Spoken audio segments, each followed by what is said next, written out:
Lesson 9. Susan B. Anthony's Quaker religion and family life had a great influence on the role she played in 19th century America. Quakers, properly known as the Religious Society of Friends, arose as a religious group in the mid-17th century in England. They established their religion on the belief that priests and places of organized worship are not necessary for a person to experience God. They feel there is an inner light inside everyone that can guide them to divine truth. Quakers do not believe in armed conflict or slavery, and they were among the first groups to practice full equality between men and women. Other American women did not experience the freedom and respect Anthony did while growing up. She worked to change that difference by becoming a leader in the campaign for women's rights. Born in 1820 in a New England farmhouse, Anthony was the daughter of Lucy Reed Anthony and Daniel Anthony, a cotton mill owner. Her father encouraged in his children the ideas of self-confidence, self-discipline, and self-worth. Since Quakers stressed a moral life, both her parents were strong supporters of the abolitionist movement, opposition to slavery, and the temperance movement, avoidance of alcohol.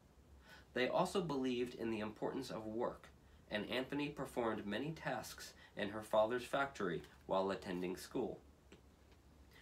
After having completed her schooling at the age of 17, Anthony began teaching in schools in rural New York State. Because it was regarded as similar to being a mother, teaching was one of the few professions open to women at the time. It allowed them to establish their own individuality by gaining economic independence. However, teaching wages for men and women differed greatly. Anthony's weekly salary was equal to 1/5 of that received by male teachers. When she protested this discrimination, she lost her job. She then secured a better position as principal of the girls' department of the Canajoharie Academy in Rochester, New York. In 1849, after having taught for more than 10 years, Anthony found her spirit weary and her professional future doubtful.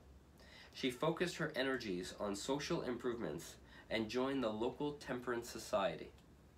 At a temperance gathering in 1851, Anthony met women's rights leader Elizabeth Cady Stanton. They formed a deep personal relationship and a political bond that would last for the rest of their lives. From this point on, Anthony worked diligently for the women's suffrage movement.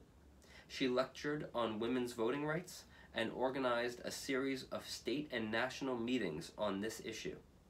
She collected signatures for a formal written request to the male authorities in New York to grant women the right to vote and to own property. Her hard work helped.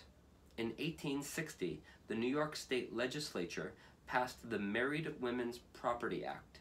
It allowed women to enter into contracts and to control their own income and property, which opened up new and more challenging employment possibilities. Through Anthony's determined work, many professional fields became open to women by the end of the 19th century.